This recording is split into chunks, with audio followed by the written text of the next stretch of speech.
নমস্কার বন্ধুরা। আমাদের শরীরের সবথেকে গুরুত্বপূর্ণ অঙ্গগুলির মধ্যে একটি অঙ্গ হলো কিডনি।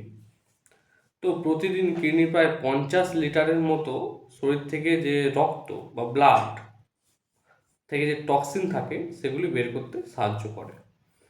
তো অন্য অঙ্গগুলি যখন যেরকম গুরুত্বপূর্ণ সেরকম আমাদের কিডনিটাও সেরকমভাবে গুরুত্বপূর্ণ।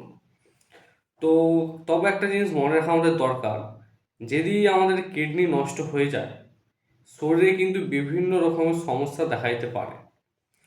তো আজকের এই ভিডিওগুলির মাধ্যমে আমি সেগুলোই বোঝাবো আপনাদেরকে বা বলবো যে কিভাবে কিডনি আমাদের নষ্ট হয়ে যাচ্ছে।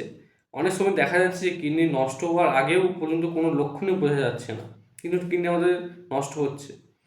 তো সেই প্রক্রিয়াগুলি বা কিভাবে হচ্ছে সেই স্টেপ বাই স্টেপ বলবো। কী কী থেকে আমরা দূরে থাকবেন, কী কী করবেন না, কী কী করলে ভালো হবে, সবগুলি আমরা এই ভিডিওতে পাবেন। এবং সুস্থ একটা স্বাভাবিক সমাজ আপনারা নিজেদেরকে তৈরি করতে পারেন, একটা সমাজকে দিতে পারেন আমাদের সুস্থ স্বাভাবিক শরীর, বা আরও মানুষকে সেইভাবে সাহায্য করতে পারেন যে কীভাবে একটা সুস্থ স্বাভাবিক শরীরকে গঠন করা যায়। তো চলুন ভিডিওটি শুরু করা যাক। তার আগে বলে রাখি, আমি অনিত মণ্ডল, একজন মেডিকেল প্রফেশনাল। চলুন ভিডিওটি শুরু করা যাক। আপনাদেরকে এই ভিডিওর মাধ্যমে আমি 10টা টিপস দেবো, সেই 10টা টিপস আপনারা মনে রাখুন, তবেই আপনাদের জীবনে অনেকটা ভালো হবে, কিডনিকে আমরা অনেকটা ভালো রাখতে সাহায্য করবো। তো প্রথমেই আমি বলে রাখি যে কিডনিটা কী, বা আমাদের শরীরে কিডনি কটা থাকে। আপনারা হয়তো স্বাভাবিকভাবে এটা জানেন যে আমাদের শরীরে দুটো কিডনি থাকে। এই দুটো কিডনির কাজই কিন্তু খুবই গুরুত্বপূর্ণ। কারণ কারণ কি, কারণ আমাদের শরীরে এই কিডনির সবথেকে প্রধান কাজ হচ্ছে যে রক্ত পরিশোধন করা। শরীরে যেটা টক্সিন পদার্থ থাকে সেগুলির মাধ্যমে এটা ইউরিন তৈরি করা, শরীরে জল আর লবণের ভারসাম্য বজায় রাখা, আর কি করে রক্তচাপ নিয়ন্ত্রণ করা, হরমোন তৈরি করা। এবার আমি বলে রাখি যে বিশ্ব স্বাস্থ্য সংস্থা, আমরা অনেকের নাম শুনেছেন, সেই বিশ্ব স্বাস্থ্য সংস্থা অনুযায়ী কোটি কোটি মানুষ কিন্তু কিডনির সমস্যায় ভুগছেন। হয়তো তারা অনেকে জানেন না যে আমরা নিজেরা আমরা কিডনির সমস্যায় ভুগছি। তো সেক্ষেত্রে প্রত্যেকটা টিপস আমরা শুনে রাখুন, প্রত্যেকটা টিপস আমাদের জন্য গুরুত্বপূর্ণ। ফার্স্ট, 1 নম্বর যেটাকে আমি বলে রাখি যে পর্যাপ্ত পরিমাণে জল পান করা। প্রত্যেক দিন আপনারা সুস্থ স্বাভাবিক শরীর রাখতে চাইলে আপনারা প্রত্যেক যারা প্রাপ্তবয়স্ক তাদের ক্ষেত্রে প্রত্যেক দিন 2 থেকে 3 লিটার জল মানে খাওয়া উচিত। কেন? কারণ এটা ডক্টরি পরামর্শ। এবার কারো ক্ষেত্রে দেখি যদি সমস্যা দেখা যায়, যে কারো হার্টের সমস্যা বা কিডনির সমস্যা দেখা দিচ্ছে, তো তাদের ক্ষেত্রে এটা ডক্টরের পরামর্শ নেওয়া উচিত যে কত পরিমাণ জল খেতে হবে না খেতে হবে, সেটা তখন পরামর্শ নেওয়া উচিত। মানে একজন প্রাপ্ত সুস্থ মানুষের ক্ষেত্রে দিনে 2 থেকে 3 লিটার জল পান করা অবশ্যই জরুরি, অবশ্যই। লবণ কম খাওয়া। কত পরিমাণ তাহলে লবণ খেতে হবে আপনাদেরকে? শরীরে কিন্তু বলছে যে অতিরিক্ত পরিমাণ লবণ খাওয়া কিন্তু খুব খারাপ। কেন? কারণ অতিরিক্ত লবণ খেলে শরীরে লবণ থেকে যে জল রক্তরা সেটা শোষণ করে, ফলে রক্তের যে চাপটা সেটা বাড়তে শুরু করে। তার ফলে কী করা দরকার? তার ফলে আমাদেরকে লবণটা একদম লিমিটে বা কমিয়ে দেওয়া উচিত। লবণ একদম খাওয়া উচিত না। তবে চেষ্টা করুন অনেক ক্ষেত্রে যে আচারও কম খেতে। এটা সবথেকে মেন জিনিস। আর উচ্চ রক্তচাপ কিন্তু কিডনির পক্ষে খুব ক্ষতিকারক, বলা হয় যেটা কিডনির শত্রু। তো 3 নম্বর টিপস কী আছে আপনাদের? ফাস্ট ফুড বা প্রসেস ফুড একদম না খাও।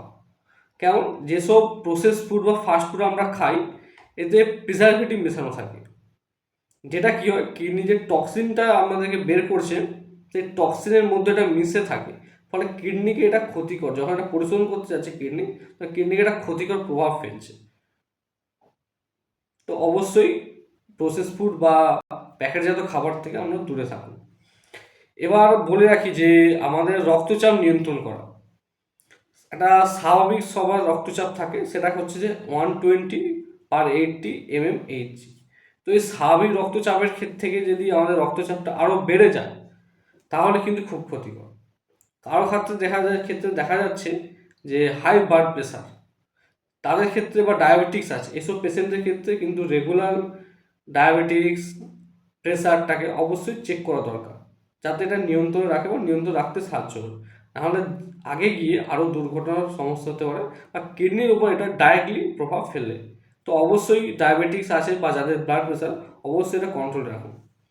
এবার বলছে রক্তে 5 নম্বর টিপস যেটা আমি বলি যে রক্তে আমাদের সুগার নিয়ন্ত্রণ করা। ডায়াবেটিস থাকলে কিডনির ক্ষতি হওয়ার একটা ঝুঁকির সম্ভাবনা থাকে, তো অনেক বেশি সেটা সম্ভাবনা। তো তার ক্ষেত্রে কি দরকার আমাদের HbA1c একটা টেস্ট হয়, HbA1c এটা লিখে রাখলাম আমরা, এটা টেস্ট হয়, একটা রক্তের টেস্ট। সেই রক্তের টেস্টের মাধ্যমে আমরা ডায়াবেটিক্সের বিস্তারিত যে প্রভাবটা সেটা আমরা জানতে পারবো। তো এই টেস্টটা আপনারা একটা 1 মাস কি 2 মাস ছাড়া ছাড়া অবশ্যই করান, বা ডাক্তারের পরামর্শ নিন কখন করানো উচিত, সেক্ষেত্রে আমরা করান। তো অবশ্যই এটা দরকার একজন স্বাভাবিক রোগী যাদের থাকে ডায়াবেটিক্স, তাদের ক্ষেত্রে এটা অবশ্যই চেক করা দরকার। এবার হচ্ছে যারা 6 নম্বর যেটা আমাদের করতে হবে, যে ব্যথার ওষুধ যেটা হয় সেটা খাওয়া বন্ধ করতে হবে, বা অযথা বেকার খেয়ে লাভ নেই। কেমন, অনেক ক্ষেত্রে দেখা যাচ্ছে যে যাদের মাথা ব্যথা হচ্ছে বা শরীরে একটা নিয়মিত ব্যথা হচ্ছে, অনেকে পেন কিলার খান, যেমন আমাদের আইবুপ্রোফেন আছে, ডাইক্লোফেনাক আছে।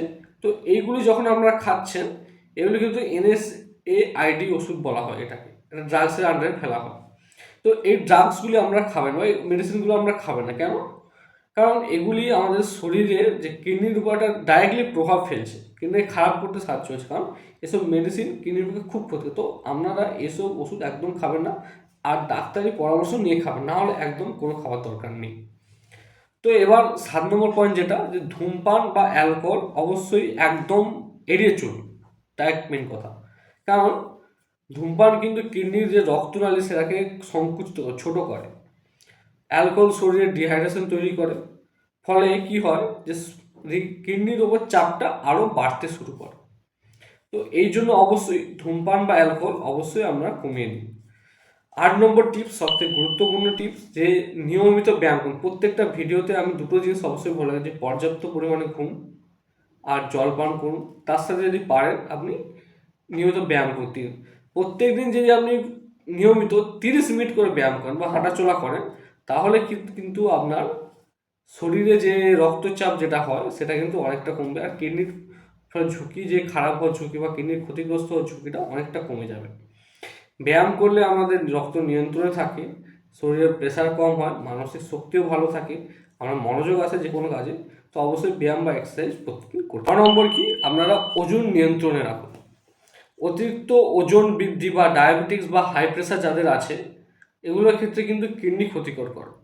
এগুলো ইনডাইরেক্টলি ভাবেও কিন্তু কিডনি ক্ষতিকর। তো আপনারা BMR যেটা রেট থাকে সেটাকে ফলো করুন, ওজন হাইট একটা নির্দিষ্ট মাত্রায় আনুন, তার ফলে আমরা শরীরে অনেকটা কিডনির উপর প্রভাবটা যেটা সেটা অনেকটাই কমবে।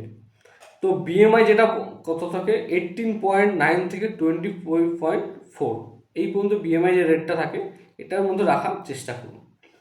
আর সবচেয়ে লাস্ট এবং গুরুত্বপূর্ণ টিপস হচ্ছে 10 নম্বর যেটা, যে বছরে একবার করে টেস্ট করাবেন। কী কী টেস্ট করাবেন?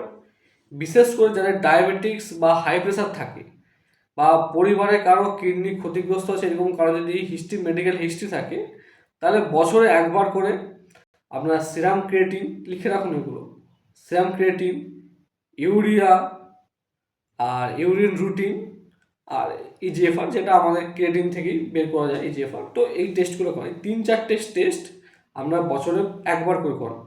এগুলি আমরা প্রাথমিক ফার্স্ট স্টেজ যেটাকে আমরা বলি, কিডনি ক্ষতিগ্রস্ত হওয়ার দিক থেকে আমরা যদি লক্ষ্য রাখতে চান, এটা ফার্স্ট, এটা যে কোনো মেডিকেল আপনার ক্লিনিক